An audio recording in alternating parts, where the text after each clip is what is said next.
হরিশ মুখার্জি রোডে অবস্থিত মিত্র ইনস্টিটিউট। এই স্কুলে পড়েছিলেন ডক্টর শ্যামাপ্রসাদ মুখোপাধ্যায়। এবছর 125তম জন্মদিবস উপলক্ষে নতুন করে সেজে উঠেছে মিত্র ইনস্টিটিউট। ইতিহাস বিজড়িত স্কুলে আড়ম্বরে পালিত হল শ্যামাপ্রসাদ মুখোপাধ্যায়ের জন্মজয়ন্তী। অনুষ্ঠানে উপস্থিত ছিলেন মুখ্যমন্ত্রী শুভেন্দু অধিকারী। এদিন ভারত কিশোরী স্মৃতি বিজড়িত স্কুলে ঐতিহ্য রক্ষা এবং রাজ্যের শিক্ষা ব্যবস্থার আধুনিকীকরণে একগুচ্ছ পদক্ষেপের কথা ঘোষণা করলেন মুখ্যমন্ত্রী। মুখ্যমন্ত্রী শুভেন্দু অধিকারী বলেন, আগামী শিক্ষাবর্ষে পশ্চিমবঙ্গের পাঠ্যপুস্তকে শ্যামাপ্রসাদ মুখোপাধ্যায়ের পশ্চিমবঙ্গ সৃষ্টি, রাষ্ট্রপ্রেম, অখণ্ড ভারতের ভাবনা, বিশেষ করে পশ্চিমবঙ্গে ভারত মাতার অংশ হওয়া, মন্ত্রী হিসেবে তাঁর যোগদান, রাষ্ট্র পুনর্গঠনে অবদান, তার আইনসভার বক্তব্য যুক্ত করা হবে। আমাদের বর্তমান ও আগামী প্রজন্মের কাছে স্কুলের সিলেবাস থেকে কলেজ পর্যন্ত এসব মুদ্রিত, পঠিত এবং চর্চিত হওয়া উচিত বলে আমি মনে করি। আগামী শিক্ষাবর্ষ থেকে পশ্চিমবাংলার পাঠ্যপুস্তকে ডক্টর শ্যামাপ্রসাদ মুখার্জির পশ্চিমবঙ্গ সৃষ্টি, রাষ্ট্রপ্রেম, অখণ্ড ভারতের ভাবনা, বিশেষ করে আমাদের এই পশ্চিমবঙ্গ ভূমিকে ভারত মাতার চরণে আশ্রয় নেওয়ার যে সুযোগ করে দিয়েছিলেন, তার আইনসভার বক্তৃতা, পরবর্তীকালে ভারত সরকারের শিল্পমন্ত্রী সহ একাধিক মন্ত্রী হিসেবে তার যে যোগদান, স্বাধীনোত্তর ভারতবর্ষে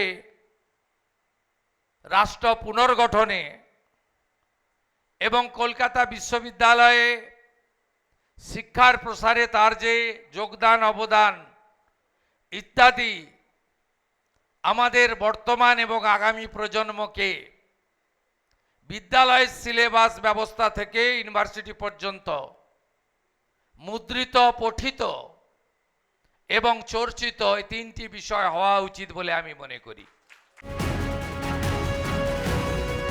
মুখ্যমন্ত্রী শুভেন্দু অধিকারী বলেন, বিদ্যালয়ের যে নির্মাণ অবয়ব রয়েছে তার পরিবর্তন না করে এর আধুনিকীকরণের জন্য শিক্ষামন্ত্রীকে অনুরোধ করেছি। স্কুলটি যাতে কেন্দ্রের পিএমশ্রী প্রকল্পে অন্তর্ভুক্ত হয়। পাশাপাশি বিদ্যালয়টিকে অটল বিহারী বাজপেয়ীর নামাঙ্কিত কেন্দ্রীয় স্কিমের সঙ্গে যুক্ত করার জন্য স্কুল শিক্ষা দপ্তরের প্রধান সচিবকেও নির্দেশ দেন মুখ্যমন্ত্রী।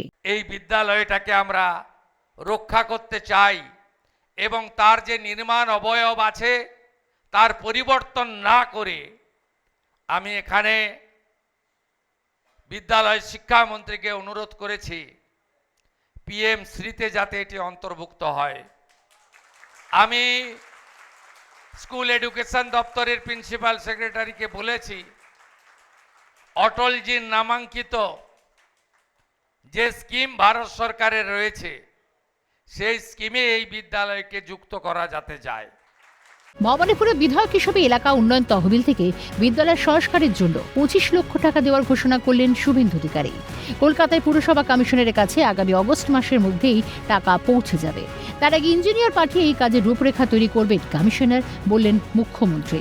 আমি বিধায়ক হিসেবে এই অর্থবর্ষে এলাকা উন্নয়ন তহবিলে যে 1 কোটি টাকা পাবো, তার মধ্যে এই বিদ্যালয়ের রিনোভেশনের জন্য আমি 25 লক্ষ টাকা দেব। কলকাতা মিউনিসিপ্যাল কর্পোরেশনের কমিশনার মহোদয়া, তিনি আমার নোডাল কাজ করেন এখানে, এমপিএমএল এর কাজ, তার কাছে আগস্ট মাসেই পৌঁছে যাবে। তার আগে কমিশনার মহোদয়া ইঞ্জিনিয়ার পাঠাবেন এবং ইঞ্জিনিয়ার মহোদয় যা যা আপনাদের প্রয়োজন আছে এই ছোট্ট টাকাতে কি করা যায় করবেন। মুখ্যমন্ত্রী শুভেন্দু অধিকারী কথায় আগের সরকার এই বিদ্যালয়কে উপেক্ষা করেছে। এটি হেরিটেজ বিল্ডিং। আগের সরকার হেরিটেজ কমিশন তুলে দিয়েছিলেন। হেরিটেজ কমিশন তৈরি হলে আমি প্রস্তাব দেব এই বিদ্যালয়টিকে যাতে হেরিটেজে যুক্ত করা হয়। এমএলএ আর 125 বছর পূর্তি হচ্ছে শ্যামাপ্রসাদ মুখার্জি, তিনি এই বিদ্যালয়ের ছাত্রও ছিলেন, পরিচালকও ছিলেন। তো এখানে আমার যোগদান থাকবে না এই বর্ষে? আগে যারা ছিলেন তারা তো এখানে ওভারলুক করেছেন, ইগনোর করেছেন, উপেক্ষা করেছেন। আমি তো দেখে এলাম এই বিল্ডিং হচ্ছে হেরিটেজ বিল্ডিং। আমাদের তো হেরিটেজ কমিশন তৈরি হলে আমি রেকমেন্ড করব হেরিটেজ কমিশনের কাছে যাতে এই বিল্ডিংকে হেরিটেজে যুক্ত করা হয়, কারণ আগের সরকার তো হেরিটেজ কমিশন তুলে দিয়েছিল। সব মিলিয়ে ভারত কিশোরী শ্যামাপ্রসাদ মুখোপাধ্যায় স্মৃতি বিজড়িত স্কুল সংস্কারে বিশেষ নজর মুখ্যমন্ত্রী শুভেন্দু অধিকারীর। ক্যামেরায় জনি মণ্ডলের সঙ্গে শুভচিত্রের রিপোর্ট, ক্যালকাটা নিউজ।